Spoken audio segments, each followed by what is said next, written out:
Welcome back, guys, to another episode of the United States of Chelsea, your stateside source for everything Chelsea FC. And we're back at it again. It's Meezy and Tosh. And today we got a special guest, one of the biggest Tottenham Hotspur supporters in the content creating world on YouTube, TikTok, Twitter, Mr. Durag Diaries himself. Appreciate you for coming on, bro. How you been? I've been good, man. I've been good. A pleasure for you to have me. It's good to tap in, especially with guys over from the States. I do quite a bit of work with like the Staffies and Jimmy's. Jimmy's massive in your community. He's one of the funniest guys, honestly. Chelsea fan base, one of my favorite Chelsea fans to create with. So yeah, no, look, good to tap in with you guys. But thanks for having me, man. It's a pleasure. No, appreciate it, bro. Shout out to Jimmy as well. Like he's shown love to us, as a small channel. I saw him one time. I don't think he remembers during the Club World Cup after the Tunis game. But it's great to meet other supporters of the club, meet other supporters of other fan bases. So appreciate you coming on, bro. And but yeah, let's get into it. So Tottenham Hotspur, how we don't really come across many Tottenham Hotspur supporters, in the U.S., right? In the U.S., we got a lot of Chelsea, Arsenal, Man United, Liverpool. Nowadays, a lot of City fans as well. The Yeah. younger generation coming up. Obviously, they're winning. But what's your story, bro? How'd you get into supporting Tottenham? And Um, yeah, Yeah, I suppose for me, literally typical fan ways. My local club. I mean, I literally grew up 20 minutes or so from the stadium in a little town called Walthamstow. So sort of north-east London, but North London. And it's pretty much look, you either support Tottenham or you support Arsenal. My dad was a Tottenham fan. My older brother was an Arsenal fan. I'll be honest, it's one of those ones where I've supported the sub club so long, it was embedded into me from young. So from my whole time watching football, I've only ever known to be a Tottenham fan. I never remember watching a game and not thinking Tottenham, Tottenham, Tottenham.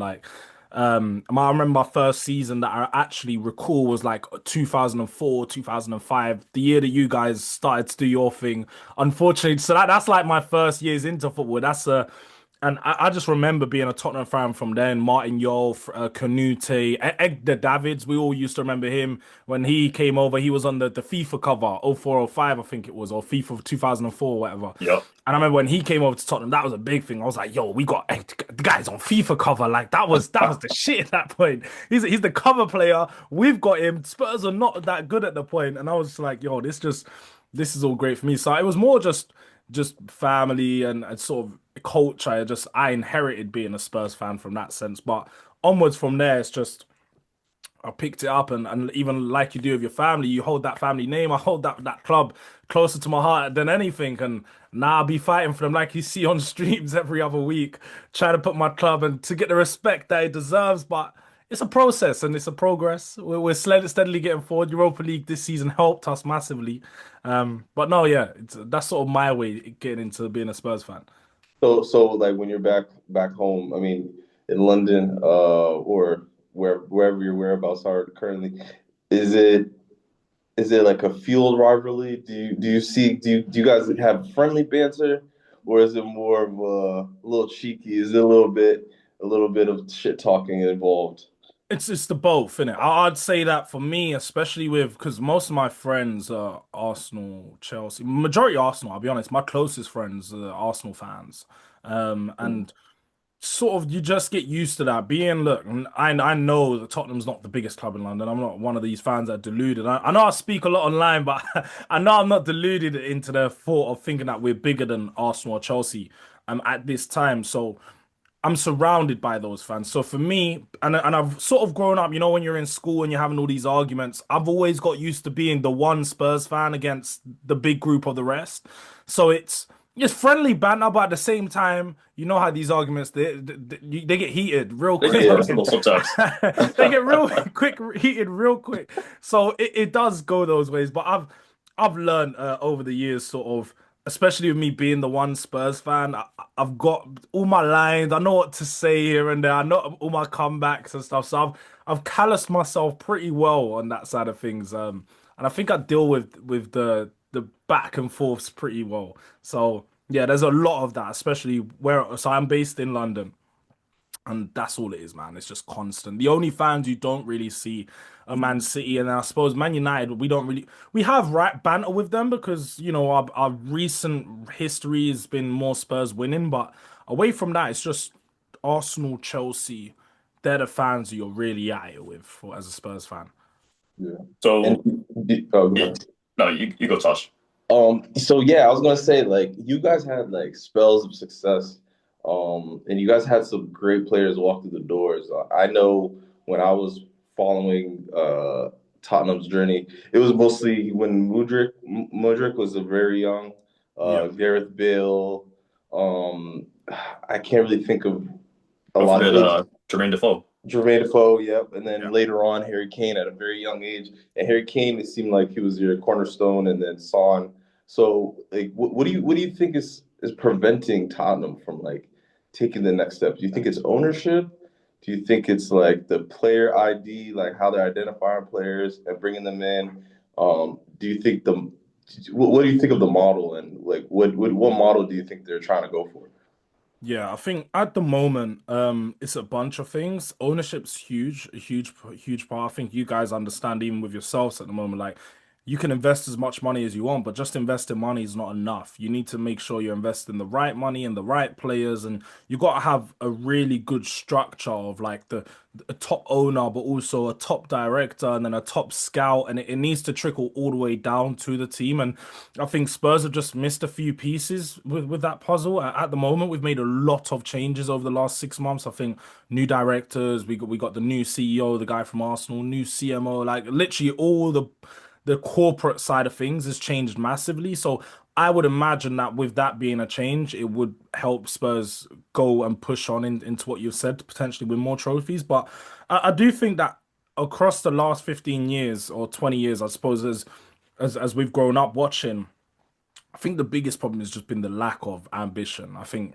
our ownership has got very comfortable just securing money for themselves and making sure that we run those profit margins are really good, which is nice. I think it helps you to make the club sustainable, and I'd rather be a sustainable club than a club with loads of debt. And then when you get sold, you're having to recover all this debt and so on. But at the same time, I want to be a club that's winning things. And Spurs, for the history of time, up until the new owners took over, the Enoch took over in 2001, it was a club that we didn't win every year. But every 3 or 4 seasons, there was a trophy. There was an FA Cup, it was a League Cup, there was a Europe. There was always something every couple of years, so you had something to celebrate. This last 25 years been the one period where we've only had 2 trophies and not been great. But yeah, I think if we can go out there and match the ambition with the amount of money we're investing with some of these changes we got, I think Spurs can start to become a club that goes back to how it was before and winning trophies. Not every year, but every other year at least. Yeah. Yeah, and you guys are still a big club, so I feel like attracting players, if, for example, like this year, if you guys take a good run into the Champions League, you guys potentially could attract some players. I think London being the major city that a lot of players want to live in, so that alone, plus you guys do have some young guys that are looking like very promising. Um, but how was it that emotional roller coaster of last year, winning a European Cup, but finishing really low compared? And I think United went through the same thing, but they didn't end up getting any trophy out of it. So it looks a little bit crazy on the United part, them being a very historical club. Yeah. But like, how was that just watching the Prem, but then knowing your team is a European run? Bro, if I'd be lying if I sat here and said it was all worth it at the end because we Yeah. won the trophy and it was beautiful. Like I've been waiting nearly, I was 17 years at that point for me to like. I'm an adult, and that's the first trophy I've celebrated as an adult. Got to go to parade. I got to feel the emotions. I've done a watch along for it as well, so I was live. I've captured the moment, and I can keep that moment for me for forever, which I love. But yeah, that whole season was tough, man. I think it made it worse because that was my first season. I've been content creating for years and been on other people's channels, and so, but that was my first season where I created my own channel and actually started to be consistent, making sure I'm making videos every day. And when you guys will probably find out when you start to create content, you're into football more. Like you're already a big fan of football, but now you're into it more because you're surrounding every day with football and what am I speaking about and all of this. So that made it harder because I'm watching. I've never seen my team lose this amount of games before in my life. 20, I think we had 22 losses or 23 losses in the Premier League, which was honestly, I don't think Spurs have ever lost that amount in the league. Maybe dating back to like the 50s. So Did it you guys was finish tough. 17th or I forget or Yeah, 16th? 17th, finished 17th. 17th. It's Wow. the lowest, the most the teams lost without being relegated ever in the Premier League. Wow. It was just such a bad season, and it was the emotional roller coaster got to the point, and I can say the last 4 or 5 weeks of the Premier League I probably didn't watch. I know that I got to a point where I was just watching Europa League. I was just tuning into those games, trying to click out. But it's the hardest bit was having the trust in the team because I was someone who, as you guys see, whenever I'm on another channel, I'm very, I'm audacious about my team. I'm arrogant. I say a lot about my team. I'll say certain things that other people aren't afraid to say. I was saying at the start of the season, yeah, we're gonna walk the Europa League. It's gonna be easy. So I had the belief that we would win it. But when you're seeing your team lose so many games, it's hard to maintain that belief and maintain that you still think you're good enough. And obviously, it got to the point where I wanted Ange out of the club. I couldn't stand watching Ange football no more. I was like, look, the guy's not getting it right. And then I started to think, yeah, maybe we can't win the Europa League. But, steadily through, we went out there and done it. And at the end of it, that moment at the parade where it all culminated, that was amazing. I can't lie. I had one of the best nights of my life on the parade day. And yeah, look, to many more, man. Look, I will say that I would never do a season like that again if it just meant just to win a trophy. I don't think I would. But if I had to wait 20 years, I would do it. That's the difference, I think, for us, is if because we had to wait 20 years, I would endure that one time. But if you told me, oh, if you had to win a trophy but finish 17th every year or finish just top four or some shit, just give me top four, man. I'm not watching my team lose 20 times a year. I can't do it. I hear that. I hear that. I mean, I think the fans deserve the trophy for like that long standing wait. Because watching you guys go and like building up to that finals, it was United fans, it was Spur fans, and United fans historically they have a bit of confidence going into cups. But it was good to see Spurs fans, celebrating something Yeah. that, but also being taking down one of the biggest clubs in the world or the biggest club in England. So I think you guys got a little rivalry going now between United. So it might leak into the future generations. We don't know. This is Yeah. kind of new thing in the last few years. But yeah, I don't know if Meezy got any questions, more questions for you. Um, yeah, bro. So you mentioned sustainability, right? And I feel like the your stadium has a lot to do with that, right? Yeah. The new Tottenham Hotspur Stadium. I just wanted to see how you feel about that stadium. You mentioned you live 20 minutes away, but obviously you guys were in White Hart Lane before that. This the 3 Point Lane nickname that fans give it. Yeah, do you feel more emotionally attached to that stadium because that's the place Yeah. you were probably going to when you were younger. You're seeing your team play. Um, and you hear a lot Yeah. about the West Ham It's fans talking about Upton Park versus the new London yeah. Stadium. So I mean, Yeah, long-winded man. questions, but I just want to know like your how you feel No, about the it's new a really stadium. good question because I think a lot of fans feel that way, and I suppose it's not often clubs actually move stadiums in it. A lot of the clubs have say these stadiums are like 100 years old. A lot of the time, White Hart Lane was the stadium we had for God knows how long. I remember I said when I grew up, I used to go to that stadium, and I feel like with those type stadium because it's only like a 35,000 seat stadium, they are so like the heritage they have when you go in it, it just feels like a football ground because it's small. That when you're in the actual stands, it's not the greatest of seating. It's tight, but it's loud. It's so loud because it's such a. You've only got 35,000 fans that actually want to go there. You haven't got to fill out a box seat. You haven't got to get the tourists in there. You haven't got the corporate hospitalities and all of these things, which I've not got a problem with having tourists and stuff like games. That's natural. But at the new Spurs stadium, it's more of a, I'd say a day out. It's more like if I'm going to London, I want to go see the Tottenham. Like as a tourist, I'm like, I want to go see the Tottenham Hotspur Stadium. It's the best stadium in London. I want to go there. So you don't necessarily get the feel of every Spurs game. It's Spurs fans. Sometimes I remember, especially when we had Sonny there. Obviously, you get a lot of different fans just going to watch Sonny, but also you just get a lot of, let's say, European fans on that just want to see certain players. Like, I was at a Europa League game group stage last year, and someone was like, "Hey, are the penalties coming?" And I was like, "Wait, there's no penalties in a normal group stage game. Like, what we doing here?" But that goes to show it's just like Spurs have got to fill out seats, and it doesn't help when our owners are all trying to cut a profit and they're putting the seat prices extremely high. So it's only certain people that can afford to go. So definitely say I felt more of an affinity to the White Hart Lane. I think that was just I love that stadium, and when you spoke about West Ham, I get that as well because that's another team very local. I used to go to their stadium at Upton Park, and I've gone to the new one. And obviously, I'm not a West Ham fan, but I can say even as a rival, like there's no comparison. Like the new stadium, you're sat and you're like 60 miles an hour away from the actual pitch itself. There's a whole running ring around it, but even then on the stands itself, there's like massive gaps between the stands, so it's not good. But Tottenham Hotspur Stadium is good. I think it's a really great stadium. It's one of the best because of, the way it looks, the way it feels. Inside, you get all types of food in there. You get all types of beers. You get everything in there. It's a great day out. But for a football match, yeah, I'd say definitely the other stadium felt better, and the atmosphere at White Hart Lane was a little bit better. And that's why at the moment we're going for sort of through that tough patch of our home record's poor.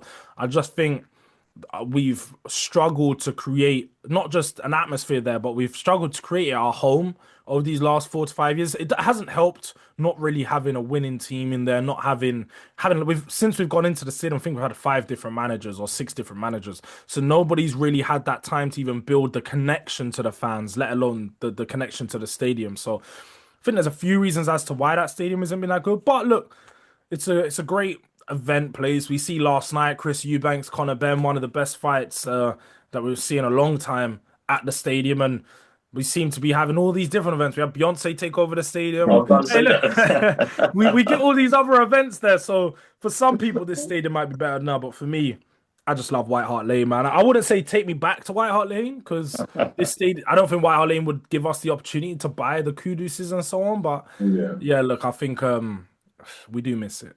We do Yeah, so miss what it. do you think about the product though, like on the pitch? Because I feel like Tottenham does have a lot of things going for them. Like you said, stadium. You guys are pretty profitable club. But what do you think was not translating, or what is translating so far onto the pitch?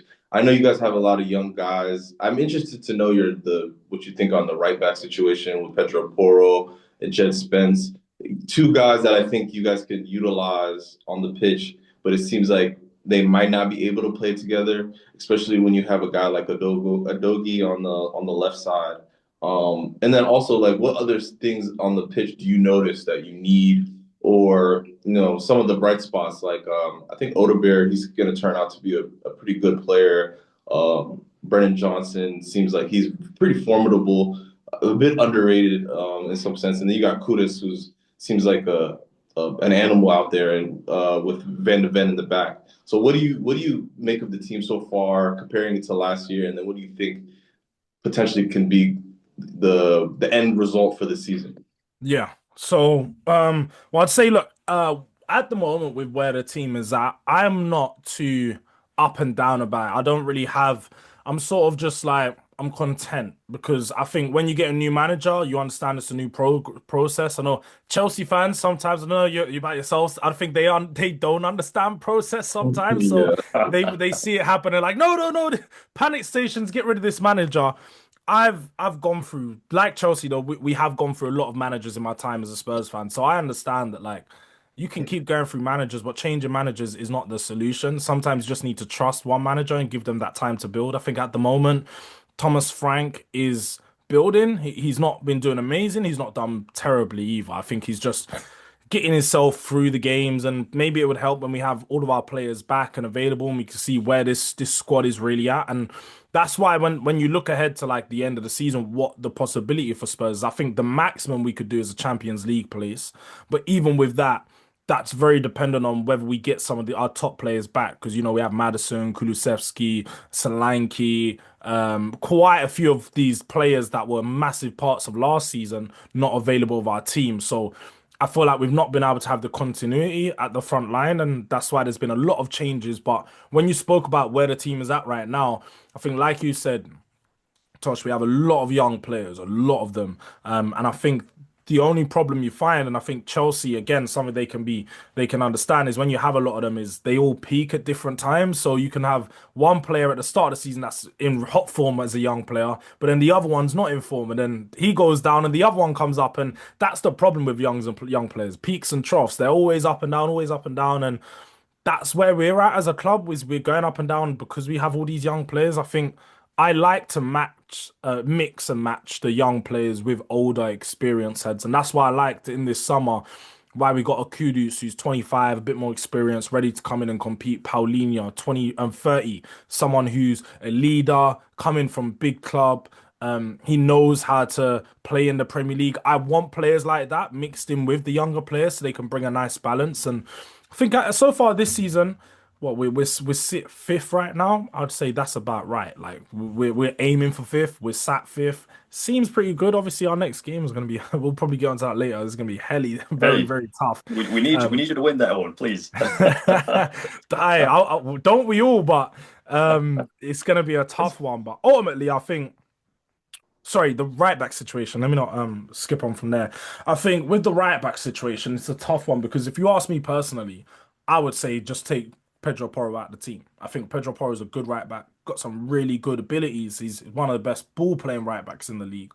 But defensively, he you cannot be relied upon at all. He gets skinned by players playing for Bodo Glimt. It's a very low level. Good players, but if you're getting skinned from players from there, it's only going to be worse in the Premier League. And you come up against top left wingers in Champions League. We got PSG coming up next week. What's going to happen when we have Bradley Barcola against Pedro Porro? It's not looking good. So when I'm looking at it, I'm just like.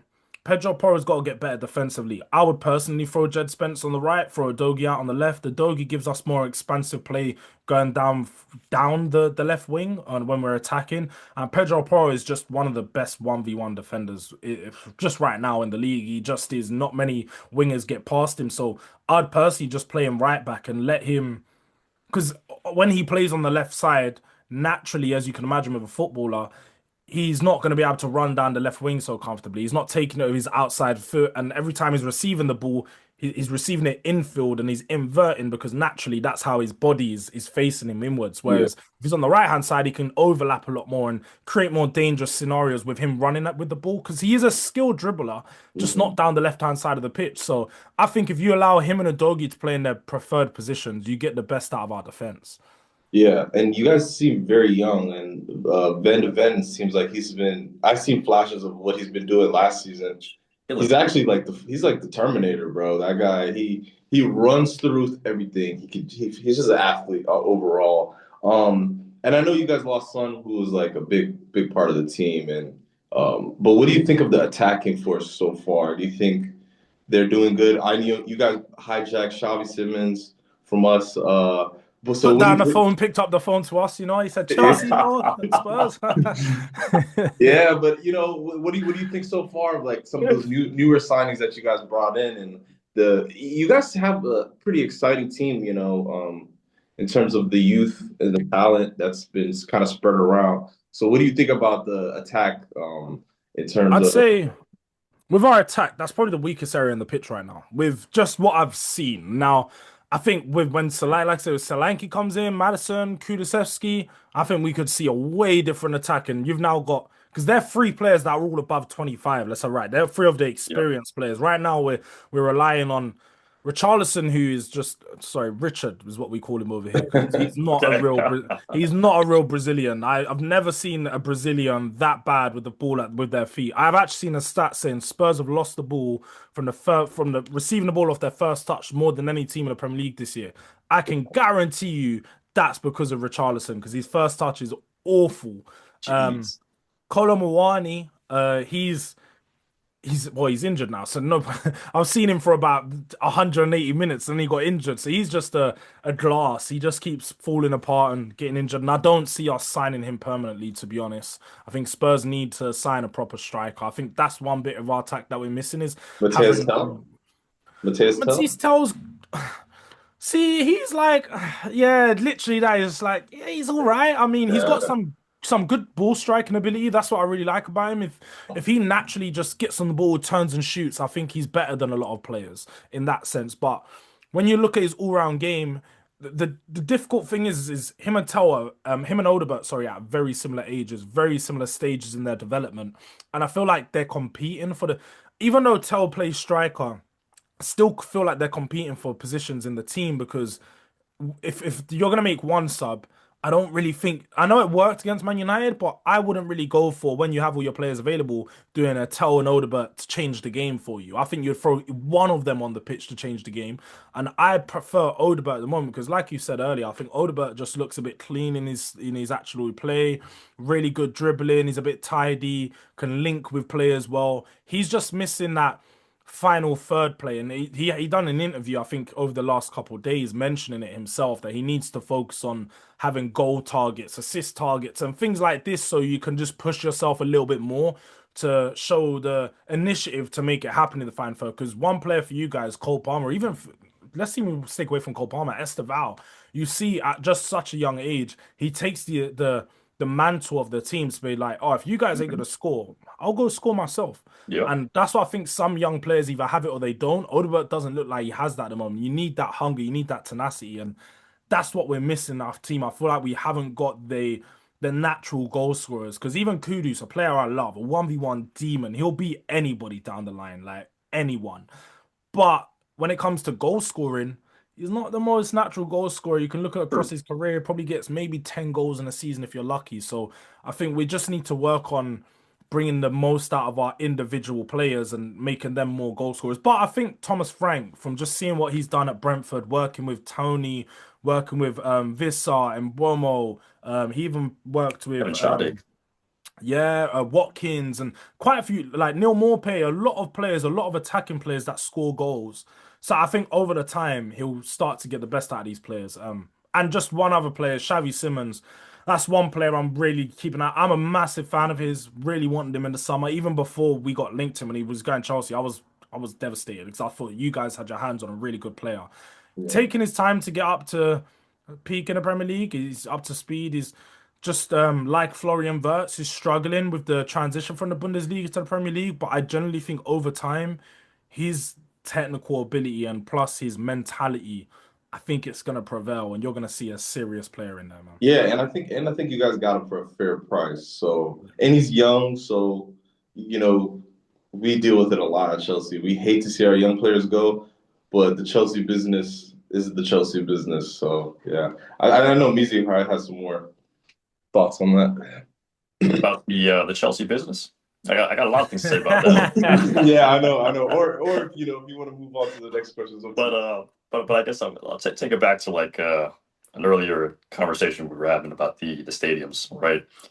Um, so when it comes to moving from an historic stadium to a newer stadium, there's a lot of conversation in the Chelsea world about potentially leaving Stamford Bridge, going to Earl's Court, or going to another site. I think Earl's Court might be out the picture right now, but with everything that you said, losing that connection, losing that love that you had for 3 Point Lane, do you recommend Chelsea, to move to a bigger stadium that has like 60K seats or 70K seats? A lot of fans say we need it because a lot of fans feel like they can't get tickets. The ticketing situation is just a mess. There's already a lot of foreigners. I mean, Tasha and I were foreigners. We're part of the problem as well. But do you feel like it'll be a good thing for Chelsea to Yeah. leave Stamford Bridge and go to another stadium? Yeah, definitely. I think you guys need it. I think if you want to go on to that upper echelon of competition, and I don't know you guys money wise have been good, obviously within the Roman eras and so on. But when it talks about really turning a profit, we've seen this year you guys had sort of some fines and stuff like that, and you need to balance some budget sheets. having an extra, let's say either it's 50 million a year from your stadium helps balance that sheet out. And that's ultimately what happens when you go from, I think you guys are at 45,000 or something, your capacity, something like that. to around 65,000. It's a massive difference. And plus, your stadium becomes not just a football stadium, it becomes a venue where you can start to look at making money through other avenues. The one thing I will say is when it comes to the connection to the fans, I don't necessarily think Chelsea will suffer with this. And because let's be honest, it was only 2004 to 5 when everybody started to really. There was a lot of Chelsea fans, but that's when it started to become really huge as a club. I mean, you know So better than us. yeah, no, Yeah. definitely. When and it's sort of when Roman come in, Chelsea they were a big club, but they went to a massive club. You became one of the biggest club in London, if at the time anyway. Maybe not bigger than Arsenal because the history and so on, but you came to competing with Arsenal when you weren't even in the conversation with them. So I generally think because Chelsea's fan base is still young in that sense and it still has a young core. I don't think you guys are going to suffer from it. I don't think you're going to have much people opposing it. I think a move would be good for you guys and yeah, I think you're going to lose that Stamford Bridge power. Like I feel like what Jose Mourinho created there, being such a strong defensive team, and now when clubs go to Stamford Bridge, they just think "Oh, you're not going to get a goal, let alone a win at Stamford Bridge. You'll lose that because we're seeing that right now. You just lose that. Arsenal lost it at the Emirates for some time as well, but you create a new one. And I suppose if people feel like Maresca is the manager to take you forward, there would be no better time to do it than when you have a good team that's building. Because you want to. The one thing is, I think where we missed is we moved into the stadium under a Jose Mourinho team where it was fresh, it was new, but it wasn't a top team. It was a team coming to the end of its cycle. You want to move into the stadium when you're a team mid-cycle so you can continue to get better. And when as soon as you go in, that stadium feels glory rather than it's waiting around for something to happen and it's like, what even is going on here type of thing. So Yeah. I think Chelsea could definitely survive it, and I think it would be good for you. Yeah. No, Yeah. I mean, to your point, maybe now's the time, because we're Mhm. building something. We got a new manager. We got a lot of young players that we're trying to develop from the ground up. And I mean, you mentioned the whole the profit margins we can make just from turning the stadium into a venue because now we're looking at selling the women's team, we're selling hotels, we're selling Colbum, we're selling we're buying players just to make a profit. There's a lot of things that are going on just so we can hit those profit margins, right? Yeah. But turn the stadium to a venue, I think, to your point, is a good idea.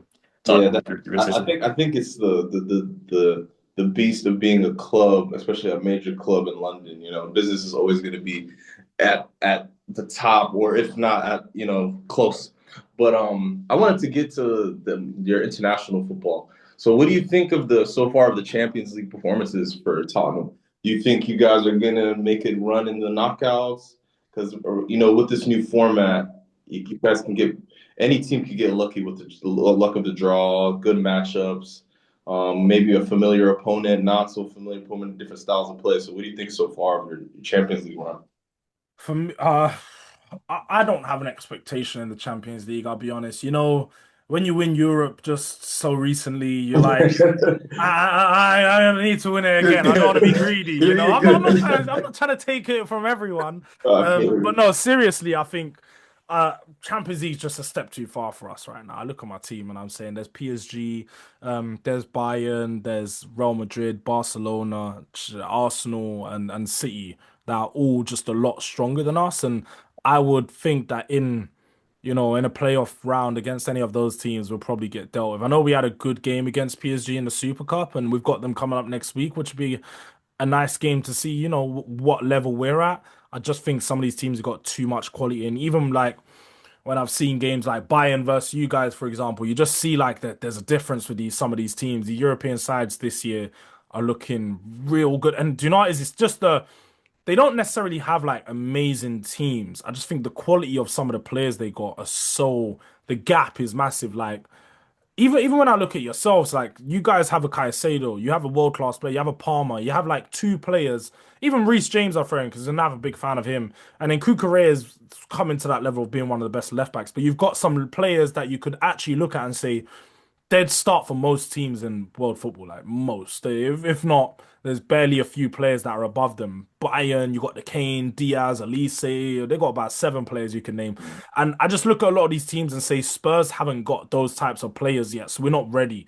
Obviously, with the luck of the draw, we might be able to go to the quarters, but I would put that as my limit. I'd say quarterfinals. I think that's as far as we get this year, and I wouldn't be mad at it. I'd be quarters. Yeah, that's cool by me. As long I just want to get back into the Champions League next year so we can have another go at it in Yeah, Thomas Frank's second season. and I think you guys have a pretty good coach. I think that, like you said, with the injuries, that rotating the squad with that European midweek game is actually a little bit more difficult than what people anticipated, Yes. especially if you're in terms of depth. I mean, Chelsea, we're going through it. We don't even have. I don't think we probably have similar amount of injuries, um, but we have a little bit bigger squad. So, what do you think Thomas Frank will have to do, and who do you think they have to lean on if they want to make, even for example, even in the Premier League, who do you think has to be the key players to really push you guys forward? I think when he comes back, so my favorite player for Spurs is Kulusevski from like recent years. I'd say he's the one player I know when he comes back, he takes Spurs to another level attackingly. Now, the one thing with him is because his injury was like a knee injury, you never know what players do come back with that. So, as much as I am saying that with full faith, I believe in his actual ability. I don't know how the injuries affected his movements, his mentality. Sometimes players aren't as hungry as they was before, or their body doesn't allow it. We're seeing with Neymar right now, his body's completely broken down on him. Whether he wants to play good or not, you just can't. So I think Kulusevski's gonna be a massive one for me, but depending how he comes back from injury, the two players I'd actually rely upon though would be Xavi Simons and Kudus. I think Xavi Simons, because he's been a player that's played Champions League football. He come from Barcelona, PSG academy. He knows what it is to have the expectation to win. So I would expect that he's the one person that looks around at this team and says, "Yo, I've seen Messi, I've seen Xavi, I've seen Iniesta, I've seen the best of the best. Yeah. This isn't good enough. They've set standards that I know are much higher than where we're at. So I'd expect him mentally to try and drag us through there, but also, again, Kudus just because Kudus is Kudus. You're one of the experienced players. You're one of the attacking players. You was brought in for big money, and you were brought in to help us bridge that gap. So he said he wants to play Champions League football. Show me that. Make sure we play Champions League football again next year. So those are the two players in our forward line. But again, when I'm looking a bit further back, I'd definitely go to like you mentioned earlier, Vandeven and Romero, because there are experienced players, are centre backs, the people that sort of lead from the back, and just Romero is one of those players who, when he puts out a good performance, most of the other players put out a good performance. So, yeah, they're the players I rely upon, like, and I look at every single game. I'm like, if you guys are turning it up, then I think the rest of them will do. Yeah, and I think you guys are, just depending on like the injuries and all that. I know for us, we're, being in all the cups, still being eligible in the Carabao, FA hasn't started. I think for some reason I have bad about it with our Chelsea squad. We just don't have the experience, and then like you said, yeah, man, it's very hard to keep a healthy team throughout the year. So yeah, I mean, it might even help, if they focus more on the prem. It just really depends on the focus of the club. But Tottenham owners probably won it all at this point now that they've got some European success. So Yeah, yeah. I think for us, definitely, because we're out of the Carabao Cup, it'd be like, look, you guys focus on the Premier League and the FA Cup. If you can get anything in the FA Cup, take it game by game, but definitely focus on the Premier League because we're not going to do. Champions League is more about the money you're making, the nights out, just having the experience of it. But as most clubs know, like let's be honest, there's only one team that win the Champions League. I generally think going into it, there's probably only six teams that think they're gonna win it. The rest of them know they're not good enough to win it. And those six teams would be the Arsenal, the City, the Real Madrid, Barcelona, Bayern, and maybe like an Inter Milan or PSG, sorry. They're the six teams that know, okay, we could actually win it this year. Everyone else, they don't think they're winning it until they get maybe semis, and you're like, oh, we're actually in a chance here. So yeah, yeah, I'd just focus on the Premier League for me. I'd agree with you there. nice. No, I mean, I would agree with you, bro, that I think a lot of Chelsea fans came into the season happy to be in the Champions League, right? Yeah, Um, I think the Club World Cup deluded a lot of people to think that you were like a level It above, innit? It was a good did, it tournament. did. It was a good tournament. Like, It was. speaking of that, like, how do you feel about the Club World Cup? I know I see people say it's a preseason, tournament. It's a preseason friendly. Um, I find it a big competition. I Yeah. mean, granted, Liverpool wasn't in it. Who else wasn't in it? Was Barca even in it? I mean, a It lot was of quite. I think the seeding for the first one went a bit wrong. That's what I will say. I think the yeah. seeding wasn't great, so it made this one not have as much. I suppose as much like oh, what's the word I'm looking for? It's like credibility. It didn't have as Mm, much credibility behind it. But I think it's a good competition. I just think the time, if they could change the timing of it, it would help because at for that sure. time, I think we'd just finished the season, which was a long season. Then you had like that UEFA Nations League rubbish, and then you had the Club World Cup. It was just like I could do with a break of football right now. I Yeah, want Yeah, to it was go enjoy my nonstop. summer. So Yeah. I think it happened at the point of when a lot of people started to check out of football, and at that point, we're like checked into the transfer window. I'm just like, bro, what players is my team bringing in? I don't even care about yeah. what's going on in this trophy. And I think so. If they change the timing, I generally think it'll get a way more respect. But I respect the trophy. I don't have any affinity to the trophy though, because my club's never played in it. It's never been something. So I don't really. It's just like, oh yeah, look, I'm not going to disrespect it because if I won it, I'd be acting the same way as you guys. But at the same time, I don't think it's a massive trophy. Like, I think people compared it to the Champions League and stuff like. I don't think it can be compared to that just because of the point it's played and so on. But still a big trophy, still means something. And for me, more than anything, I would have taken the performance against PSG and be like, yo, this is why this is a big trophy. We went out there and we beat the world champions, the Champions League winners, sorry. So whether you think it's big or not, we deserve to win the trophy. And what we done to win it made it bigger than it was because we just beat the winners of the Champions League. So I think you guys, every Chelsea fan was in their right to feel the way they did. But it got a lot of Chelsea fans thinking, oh, now we can do the Premier League. And I was like, wait. Where did we go here? Like, and that's the stopgap, what I'd say.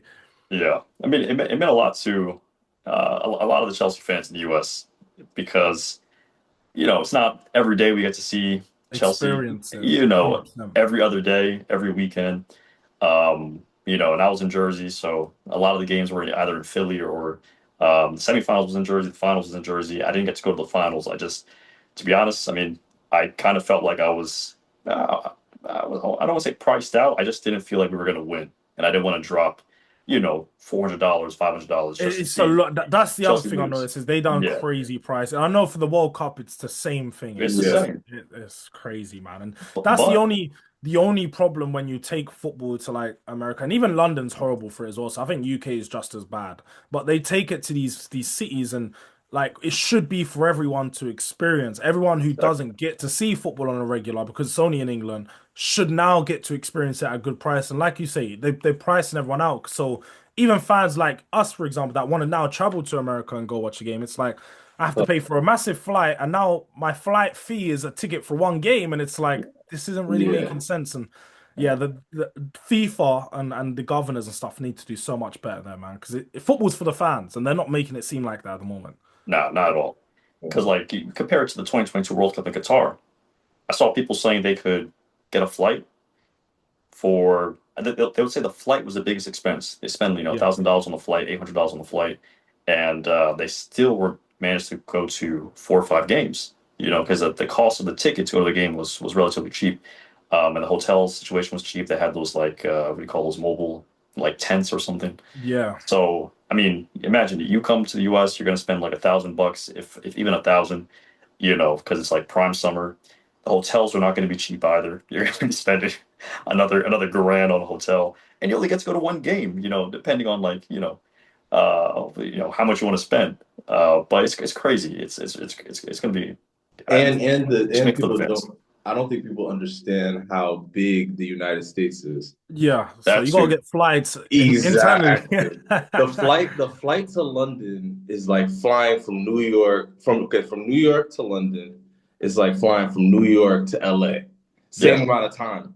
So like people don't I don't think, if you don't plan correctly, especially coming from other countries, it's very difficult. Also, we're not very the reason why I love London and I visited a few times and checked out some Chelsea games there, is you guys have public transportation with the buses, with the trains, with the tube. So you're allowed to you can access things fairly easily. You know what I mean? In the Yeah. States, you need a car, then you're gonna need gas for the car. You're gonna have to be able to pay for the parking. You Unless you're in know, New York. yeah, forget about it. Unless you're in New York City. But even in New York City, just getting into New York City and being able to afford, if you're trying to stay there for a week, that could run you thousands of dollars. So it's like, even for Americans that live a few hours away, like I live in DC, for me to go to New York is still like, I have to think about it because it's like, is it worth it? I've been here before. Should I make it a day Yeah. trip? I have that luxury where I could just go and come back. But yeah, it's going to be interesting with the World Cup and how how they're going to arrange some of these things. But are you supporting England? Who are you supporting for the World I'm not do you know what? I'm not an England fan for one. That's one thing I sort of distance myself from Cup? Okay. heavily. Imagine supporting England and Tottenham. That would be awfully Oh, depressing. Like one of the worst.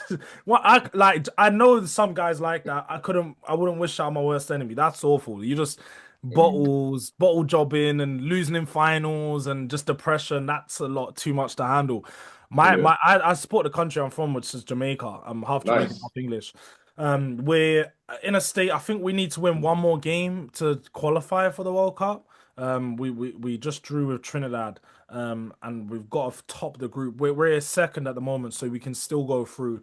But Okay. I'll be honest, but away from that though, as much as I support Jamaica more just because it's my home country, sort of probably like if you support Somalia, you'd probably Yeah. support them more if they were good. For But because sure. they're not good, you can't support them as much. It's Yeah. hard, isn't it? Like they don't really have games on TV and stuff like this. 'Cause I know Saeed does like watch-alongs for Somalia and Yeah, stuff. yeah, I know yeah. like they're trying. That's the best thing to say. And that's the same with Yeah. Jamaica. They're trying, but they're Jamaica not has a that good good. chance though. Jamaica, at least they can show up to the party. They got some young guys that are not. They're real professional Yeah, ballers. we got some like Premier League players and stuff like that, Exactly. and yeah, that's the difference, I suppose. But yeah, so for me, international football, I'm not really big on. I like seeing the big games, Brazil, Argentina, France, Belgium. I just like watching it as a neutral. But the football itself is a lot slower. Mhm. It's just not great to watch, and yeah, I'm not a massive fan of it. I just like the spectacles of the bigger games. Yeah, definitely.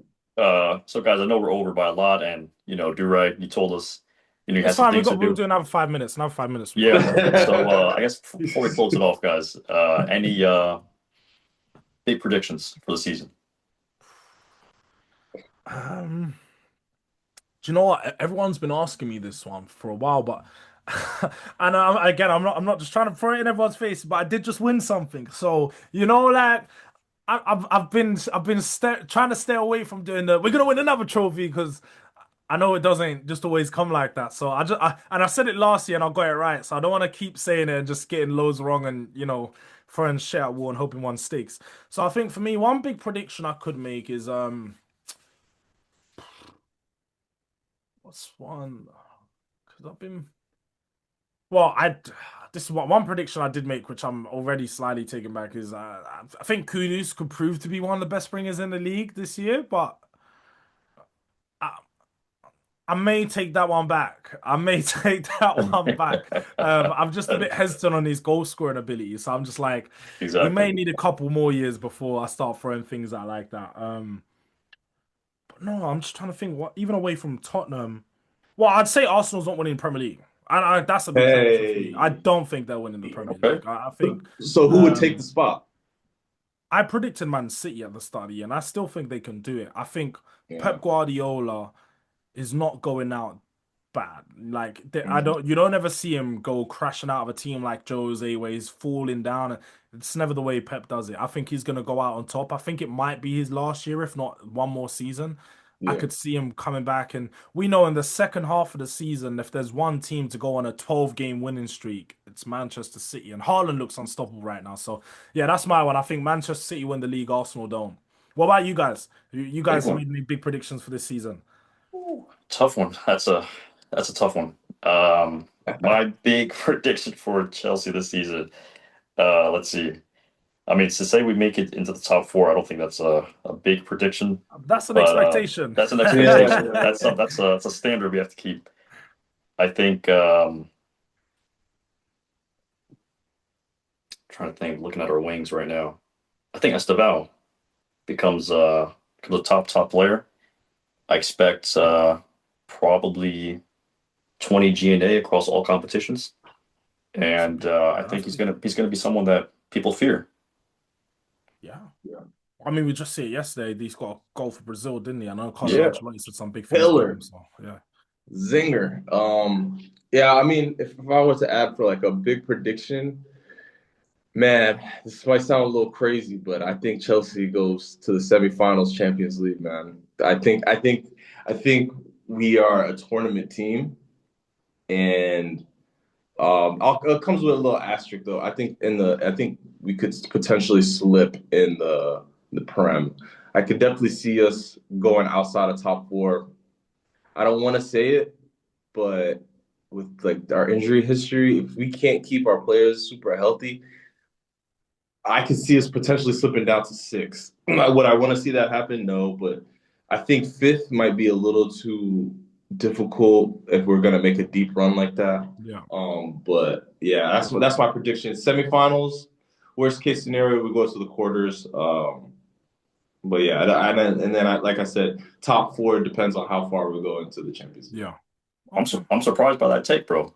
Yeah, man, Yeah. I'm taking the take. Because I've seen your transactions on your Apple Pay.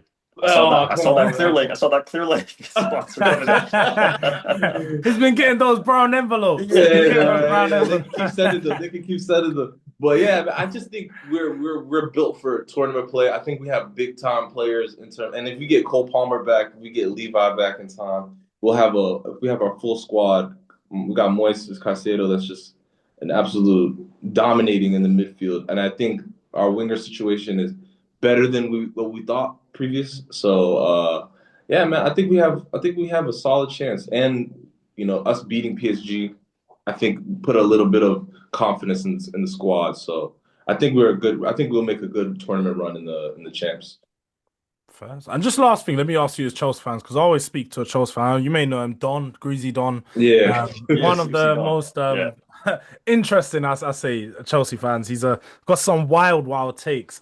But I want to ask you guys from your perspective, what's the position where you think Chelsea need the most? Is it the goalkeeper, the centre back, or is it the forward striker or wingers? Just before we leave, I'm really interested to. That's actually Josh, you want to go really first? good. So I say with all our center backs healthy, we actually have a pretty decent situation with Levi, Fofana, Chalaba, Achimpong. I think we're not as bad as we think. Also, Reese can kind of play anywhere in that back line outside of the left side, and you can put him in the DM. So I'll reserve the center back position.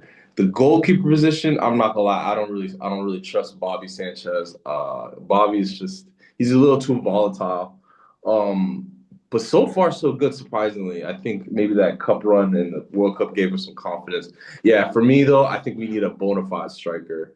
I know we were talking about Osimhen a lot, just as a potential uh, but I think the hardest part is gonna be trying to find a striker that fits the profile with Chelsea. Zhao is not necessarily an out and out nine, but yeah, I think striker is the number one position for me that we need. Yeah, I mean, I would rank it the same way. I think we definitely need a striker, like a real striker, someone who can score goals. The same thing you guys need. I know Solanke had a rough patch last season, right? He wasn't firing the same way he was at Yeah. Bournemouth. But even Solanke, someone with that kind of profile, I think is what we need. Someone like a target man. We got Delap, we got Mark Guiu, who essentially have that sort of like frame who can play that kind of role. But I'm just not sold on those guys yet. Nor do I think I'll ever be sold on them. But I think a striker is not what we need the most. Someone who will find success. When Palmer's back. Um, and then if we're going to move back in the pitch a little bit, um, I would sign top center back before a goalkeeper. I think you know, good center backs could, hide the deficiencies of your goalkeeper, right? Don't necessarily need a top goal. I mean, you do need a top goalkeeper. I think Vicario is better than, Robert Sanchez. He's better Yeah. than, who we got on the bench as well, Jorgensen. Um, but if we can fix the back line a little bit, just getting another center back in, I think it could hide, Sanchez's, his deficiencies. So yeah, striker first, center back, and then a goalkeeper for me. That would be my top. Yes. That No, no, in that order. that's interesting to hear. No, that's why I just wanted some other Chelsea fans' thoughts because I always hear, Liam Delap, he's a key player, he's going to be a top goal scorer. And I'm like, Not no, yet, I not think yet. he's a problem. I think he's decent, but definitely needs someone better. And like you said, I think goalkeeper, I think you guys need someone better, centre back too. But it's just interesting to hear what the priority is from different people. But yeah, no, it's good to hear, man. But thank you guys, man. Honestly, it's been Yeah, a no, bro, pleasure. appreciate you, man. Another episode in the Yeah, books. definitely. Hope we can do this again as well. Yeah, Yeah. First of many, and we appreciate you showing love, bro. yeah. No, definitely, man. Look, if I just wish I came prepared and had a do-rag to show love as well. Yeah, man. Always trying to stay on brand. But no, yeah, definitely. Look, if we can get some time, and either on my channel, or we can definitely run something up. And yeah, look, no, my pleasure. Good to speak with you guys. And Appreciate yeah, it, man. look, make sure everyone, if they're watching, smash the likes, subscribe, all of that good You stuff. already know. Yeah, Let us know check the out. thoughts in the comments. All Yeah, of that stuff, man. provide your YouTube channel so they can follow you on there. Any of your socials as well. Just at Durag Diaries. If you go at Durag Diaries, TikTok and Instagram, YouTube, you'll find me. I guess you'll probably see my face crashing out somewhere or something like that. Nice, nice. Or throwing a money sleeve, as so many people know. And then if not, just on Twitter _4Jords, and that's where I'm often found rattling people. But Nice, nice. Yeah. Yeah. We really appreciate you, man. Like, I like getting other London teams insights because you guys are a historical club as well. So I really do appreciate it. Yeah, man. Any final words for you, Meezy? Up the Chels. Off the shelves. And Tottenham, it's happened again. Yeah, yeah, we play I- we play at the end of the season, so we might have you on if you want to do a preview or yeah, yeah, yeah. whatever sounds good for you. But I appreciate you, man. Thank you. GBG's on that time, man. We gotta get our get back. So hey, All we working on right. it. Big game, big game. All right, well, come on, big up, guys, man. Thank you, man. Appreciate it. Appreciate you, brother.